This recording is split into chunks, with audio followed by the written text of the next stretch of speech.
Good evening, friend. This is the seventh video of 20,000 MCQ series, and currently we are doing with economy. So, in today video, let us start it.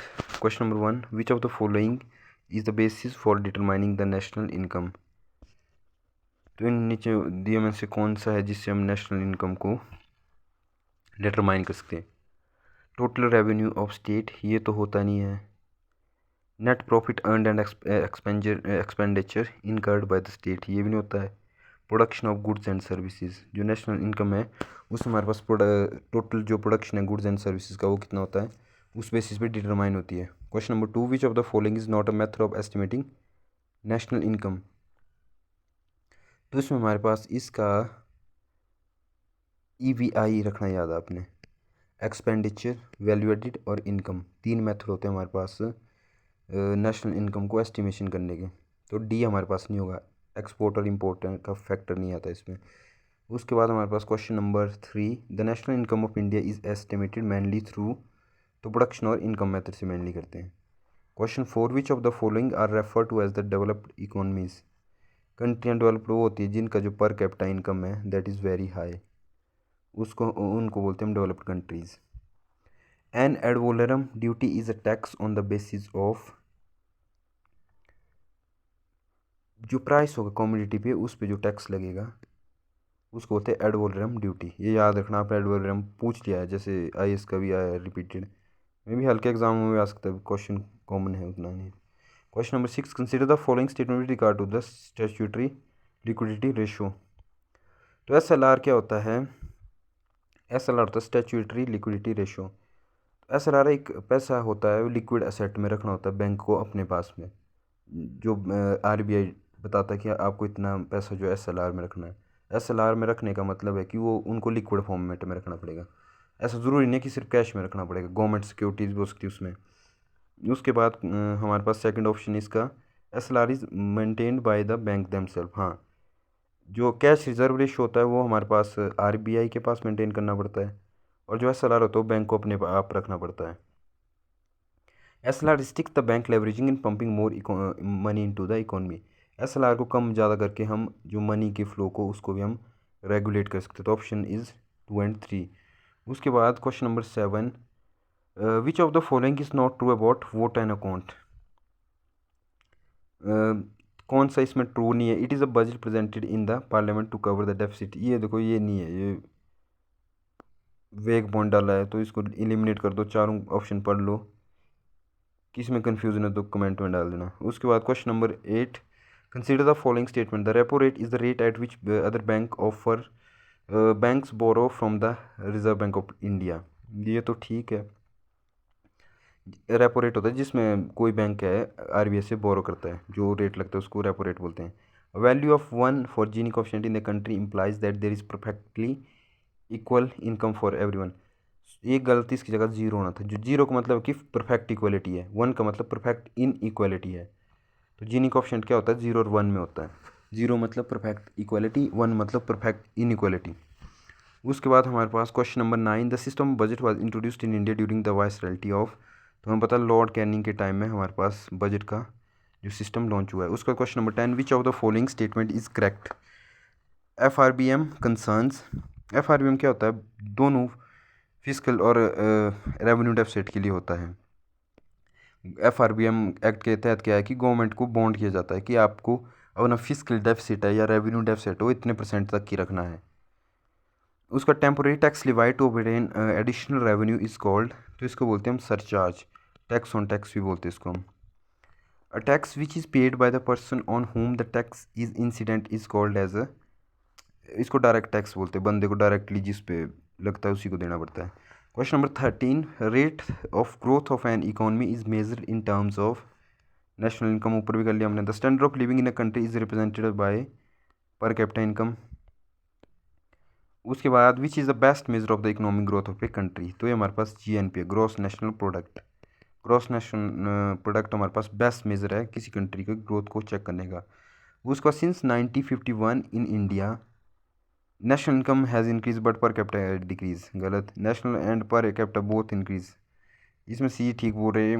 National income has increase and per capita income has also increased but at a slower rate.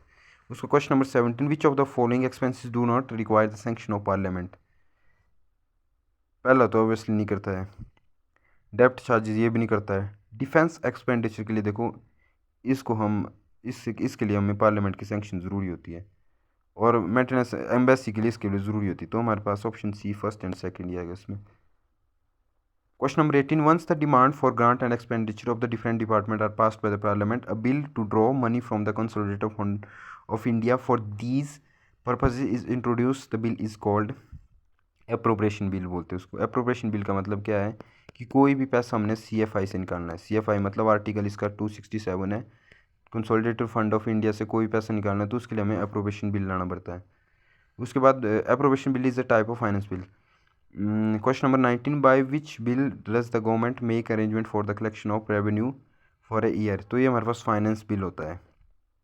Question number 20, grants और advances made by the host to enable the government to carry on until the voting of the demands for grants and passing of the general appropriation is called, तो vote and account होता है, vote and account। उसके बाद हमारे पास on account of some national emergency or in order to carry out some secret mission the government sometimes require fund but may not give the detail of expenditure estimate, the host grants some lump sum for is called, इसको vote of credit बोलते हैं। उसके बाद question number 22 हमारे पास, consider the following statement. In India since independence, the share of primary sector has been declined while the share of secondary and tertiary sector has been increasing. तो ये तो चलो ठीक है कि एग्रीकल्चर सेक्टर का हमारे पास जो है शेयर वो कम हो रहा है, सेकेंडरी और टर्शरी का इंक्रीज़ हो रहा है। This trend shows that Indian economy is passing through a transition from agriculture. हाँ, इससे एक शो हो रहा है कि जो इंडियन इकोनॉमी है जो ब्रॉडली पहले हमारे पास एग्रीकल्चर थी, that is showing trend towards the industrial economy. उसके बाद हमारे पास question number 23, which of the following gives a correct picture of the shares of various sector in the economic growth in India over the years, तो इसमें हमारे पास क्या है, tertiary sector decrease हो रहा है थोड़ा। उसके बाद हमारे पास question number 24, which of the following is wrongly matched. Wrongly matched क्या है इसमें, corporation tax levied by the corporation for civic amenities. Corporation tax आम कंपनियों को लगता है, ऐसा कुछ नहीं। सेस, सेस क्या होता है, एक पर्टिकुलर पर्पज़ के लिए, जैसे गो सेस लगा दिया, शराब की बोतल पे 1 रुपये का टैक्स लगता है, हाउस के डेवलपमेंट के लिए। रेट क्या होता है, अ compulsory लेवाई collected by the government for the benefit of particular scheme. उसके बाद प्रोपोर्शनल टैक्स क्या होता है, जो सेम लेवल पे सेम लगता है। उसके बाद the basic attribute of a formal organisation is rules and regulation होते हैं। बेसिक एट्रीब्यूट क्या है, बेसिक खासियत क्या है एक फॉर्मल ऑर्गेनाइजेशन की, वहाँ पे रूल्स एंड रेगुलेशन होते हैं। Question number 26, if the price of a inferior good falls its demand constant रहती है। इन्फीरियर गुड्स आर दोज, अगर इनका प्राइस भी कम हो जाए तब भी इनकी डिमांड जो है हमारे पास कांस्टेंट रहेगी। उसके बाद 27, the existence of A parallel economy और ब्लैक इकोनॉमी, इससे क्या होता है कि हमारे पास मॉनेटरी पॉलिसी वो लेस इफेक्टिव बन जाती है, मतलब जो मॉनेटरी रिफॉर्म कर रहे हैं वो नहीं हो पाएंगे ढंग से। क्वेश्चन नंबर 28, ये बताना आपने सेंट्रल गवर्नमेंट के जो रेवेन्यू के सोर्स के अकॉर्डिंग किससे ज़्यादा सोर्स आता है किससे कम होता है, तो हमारे पास सबसे पहले एक्साइज ड्यूटी से आता है, उसके बाद हमारे पास कस्टम से आता है, उसके बाद कॉर्पोरेशन टैक्स, उसके बाद income tax. Option D is correct. उसके बाद question number 29, the highest sector wise contribution to the GDP saving comes from, तो ये कहाँ से आता है हमारे पास, हाउस होल्ड सेक्टर, या जिसको हम डोमेस्टिक सेक्टर बोल सकते हैं। उसका question number 30, an amount given by government agency और even private body to encourage a particular economic activity is called subsidy. देखो कि गवर्नमेंट या कोई वो देते हैं किसी प्राइवेट बॉडी को कि एक पर्टिकुलर बिजनेस को एनकरेज करना है, तो उसको हम सब्सिडी बोलते हैं। 31, why has the general budget till recently has been presented at 5 o'clock in the evening, क्योंकि ब्रिटिश टाइम से मतलब ये कन्वेंशन चली आ रही, ठीक है, तभी है। उसके बाद 32, विच of the following would signify scarcity in economies, मतलब अवेलेबिलिटी हमारे पास, स्कैसिटी इकोनॉमी क्या हुई, अवेलेबिलिटी 10 kg के जबकि डिमांड 15 kg को स्कैसिटी हुई हमारे पास, जैसे श्रीलंका में हालत है। 33 का, the per capita income has been low in India because population growth की वजह से पर कैपिटा इनकम कम है। 34, the rate of growth of tertiary sector has been, तो हमारे पास हाई हो रही ग्रोथ रेट इसकी, ओवरऑल ग्रोथ रेट से हाई है इसकी। उसके बाद 35 since independence both development and non development expenditure have increase the increase in former being a little more then the other non development expenditure involve. Non development expenditure में हमारे पास क्या है, interest subsidy है, subsidies है, उसके अलावा हमारे पास defence है, जो इरिगेशन है, इरिगेशन में हमारे पास क्या है, ये डेवलपमेंटल है। इसके अलावा इंटरेस्ट पेमेंट है, इससे कोई डेवलपमेंट नहीं हो रही, सब्सिडी से कोई डेवलपमेंट नहीं हो रही, इरिगेशन से हमारे पास कोई डेवलपमेंट हो रही है, डिफेंस से भी कोई डेवलपमेंट नहीं हो रही है। उसके बाद हमारे पास 36 विच one of the following formulate physical policy. Physical policy हमने डिस्कस कर दिया था, फाइनेंस मिनिस्ट्री। मॉनेटरी पॉलिसी कौन करता है, हमारे पास RBI। उसके बाद question number 37 which among the following is the regulatory authority for giving the clearance for external commercial borrowing. External commercial borrowing को क्लियरिंग कौन देता है, RBI। कि आपने बाहर की कंट्री से लोन लेना है, उसके लिए क्लियरेंस कौन देता है, रेगुलेशन कौन करता है, RBI। उसका zero base budgeting is in India was experimented from, तो हमारे पास है अप्रैल 1987 से जीरो बेस बजटिंग शुरू की गई है। उसके बाद 39 the price at which the government purchase food grains for maintaining the public distribution system and building up buffer stocks are known as, इसको बोलते हैं प्रोक्यूरमेंट प्राइसेस। इशू प्राइस पता क्या होता है इसमें, इशू प्राइस है जिस पे स्टेट्स को इशू किया जाता है। उसके बाद है who is the 13 chairman of the finance commission. Finance commission का 13 चेयरमैन कौन थे, 13 चेयरमैन इसमें विजय केलकर थे। यार अभी वाला कौन था, 14 का भी देख लेना।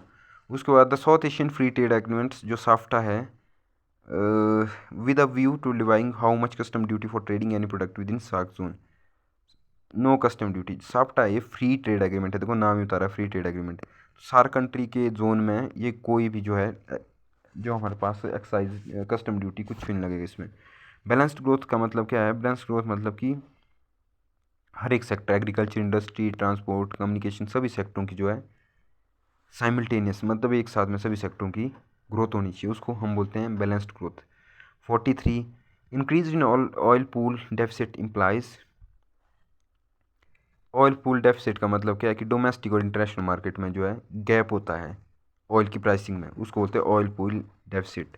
Dear money policy implies, dear money policy में मतलब क्या है, डियर मनी पॉलिसी जब होती है जब पैसा प्यारा होता है, पैसा प्यारा होगा तो इंटरेस्ट रेट हाई होगी हमारे पास में।